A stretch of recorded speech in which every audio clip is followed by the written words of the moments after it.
अस्सलाम वालेकुम, this is me अमलम साल। आज की वीडियो में हम लोग बात करेंगे discovery of the nucleus. Nucleus को डिस्कवर करने वाले साइंटिस्ट का नाम है रदरफोर्ड। इन 1911 में उसने एक एक्सपेरिमेंट के थ्रू हमारे पास न्यूक्लियस को डिस्कवर किया। जैसे कि हम सब जानते हैं कि न्यूक्लियस के जो मेजर पार्टिकल्स होते हैं, मेजर पार्टिकल है एटम का, और न्यूक्लियस कंटेन करता है हमारे पास प्रोटॉन और न्यूट्रॉन्स को।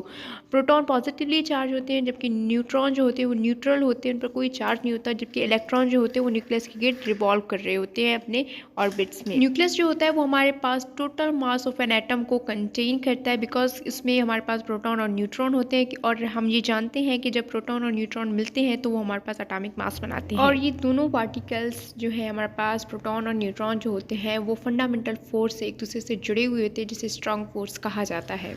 प्रोटॉन और न्यूट्रॉन होने की वजह से हमारे पास न्यूक्लियस का जो रीजन होता है वो इलेक्ट्रिकली पॉजिटिव भी होता है, इलेक्ट्रिकली न्यूट्रल भी होता है। यहाँ पर न्यूट्रॉन न्यूट्रल है, इस वजह से पॉजिटिव, प्रोटॉन के पॉजिटिव होने की वजह से हम लोग न्यूक्लियस को पॉजिटिव ही कंसीडर करते हैं। अब हम बात करते हैं उस एक्सपेरिमेंट की जो कि रदरफोर्ड ने किया था हमारे पास न्यूक्लियस की डिस्कवरी के लिए। इस एक्सपेरिमेंट में रदरफोर्ड ने अल्फ़ा पार्टिकल की सोर्स को यूज़ किया और उसने बम्बार्टमेंट की अल्फ़ा पार्टिकल्स की गोल्ड फॉयल पर एक लीड प्लेट के होल के थ्रू। मोस्टली जो पार्टिकल्स थे वो कम्प्लीटली पास आउट हो गए विदाउट एनी डिफ्लेक्शन, लेकिन उनमें से कुछ जो थे वो डिफ्लेक्ट हो गए बाय द स्मॉल एंगल, यानी कि थोड़ी बहुत उनमें डिफ्लेक्शन हो गई। और उनमें से कुछ अल्फ़ा पार्टिकल्स ऐसे थे जो कम्प्लीटली बाउंस बैक हो गए, यानी वो कम्प्लीटली बाउंस बैक हो गए। इनकी तादाद जो थी वो बहुत ज़्यादा माइनर थी, जो कम्प्लीटली बाउंस बैक हो गए, जैसे कि 20,000 में से किसी 2 का बाउंस बैक हो जाना विद 180 डिग्री के एंगल से।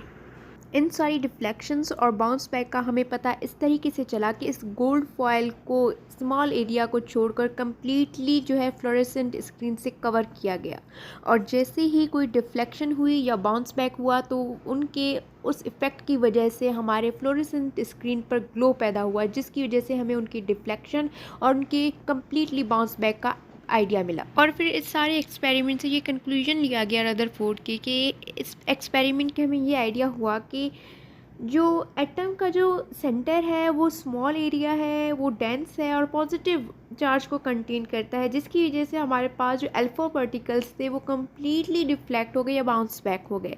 उस रीजन को न्यूक्लियस का नाम दिया गया। इस तरह से हमारे पास न्यूक्लियस की डिस्कवरी होगी, जो कि कंटेन करता है होल मास को, क्योंकि उसमें हमारे पास प्रोटॉन और न्यूट्रॉन होते हैं। जैसे कि हम जानते हैं नंबर ऑफ़ प्रोटॉन और नंबर ऑफ़ न्यूट्रॉन जब मिलते हैं तो हमारे पास total mass of an atom बनता है, तो इस वजह से ये हमारे पास होल मास को कंटेन करता है, जिसको न्यूक्लियस का नाम दिया गया। और इसके अलावा इलेक्ट्रॉन नेगेटिवली चार्ज स्पीशीज जो कि न्यूक्लियस के गिर्द एक सर्कुलर पाथ में मोशन में होते हैं अपने ऑर्बिट्स में। फर्दर इस इमेज में डिस्कवरी ऑफ न्यूक्लियस में आप लोग देख सकते हैं कि किस तरीके से कुछ जो है पार्टिकल्स, अल्फ़ा पार्टिकल्स की स्मॉल एंगल पर डिफ्लेक्शन हो रही है, कुछ जो है वो हमारे पास कम्प्लीटली बाउंस बैक हो गया, और इस तरीके से हमारे पास जो है इस एक्सपेरिमेंट के थ्रू न्यूक्लियस की डिस्कवरी हो गई। अभी हम लोग बात करते हैं drawbacks of the Rutherford's model. इसमें जहाँ पर इतनी ज़्यादा अमेजिंग डिस्कवरी थी न्यूक्लियस की, वहीं पर कुछ ड्रॉबैक्स भी इस मॉडल में नज़र आए। यानी कि रदरफोर्ड के मॉडल ने हमारे पास स्टेबिलिटी ऑफ एन एटम की ज़ाहिर नहीं की, वो हमें स्टेबिलिटी ऑफ एटम नहीं बता पाया।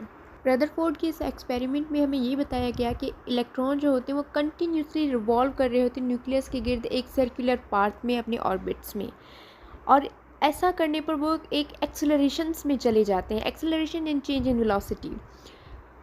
According to the magnetic theory कि जब भी कोई बॉडी एक्सेलरेशन में जाता है तो वो एक सर्टेन अमाउंट ऑफ एनर्जी को रिलीज़ करता है, सर्टेन अमाउंट ऑफ एनर्जी या इलेक्ट्रोमैग्नेटिक रेडिएशंस को रिलीज़ करता है, और जो ऑर्बिट होता है वो श्रिंक होता चला जाता है। एट द एंड फिर हमारे पास एक ऐसा टाइम भी आता है कि जब हमारे पास जो इलेक्ट्रॉन्स होते हैं वो न्यूक्लियस के साथ कोलैप्स कर जाते हैं, और जो हमारे पास एग्जिस्टेंस ऑफ एटम जो होता है वो कम्प्लीटली ख़त्म हो जाता है, यानी कि एटम कम्प्लीटली डिस्ट्रॉय हो जाता है। इसका दूसरा जो सबसे बड़ा ड्रॉबैक था वो ये था कि इसके मुताबिक एटम जो होता है वो कंटिन्यूस स्पेक्ट्रम देता है। इसका रीज़न ये होता है कि हमारे पास इलेक्ट्रॉन जो होते हैं वो सर्कुलर पाथ में कंटिन्यूसली रिवॉल्व कर रहे होते हैं, जिसकी वजह से वो हमारे पास एक सर्टन अमाउंट की एनर्जी को कंटिन्यूसली रिलीज़ करते हैं। तो इस एनर्जी के इमिट करने की वजह से जो हमारे पास एटम होता है वो हमारे पास कंटिन्यूस स्पेक्ट्रम देता है, बट एक्चुअली ऐसा कुछ नहीं होता। एक्चुअली में एटम जो होता है वो हमारे पास लाइन स्पेक्ट्रम देता है। लाइन स्पेक्ट्रम देने की वजह यह है कि हमारे पास जो एटम होता है वो कंटिन्यूसली एनर्जी को इमिट नहीं करता, वो बस उसी वक्त एनर्जी रिलीज़ करता है या गेन करता है जब हमारे पास इलेक्ट्रॉन जो होते हैं वो लोअर से हायर या फिर हायर एनर्जी लेवल से लोअर एनर्जी लेवल की तरफ आते हैं। ये था रदरफोर्ड एटॉमिक मॉडल, जिसमें हमने उसकी डिस्कवरी, उसके एक्सपेरिमेंट और उसकी ड्रॉबैक्स को स्टडी किया।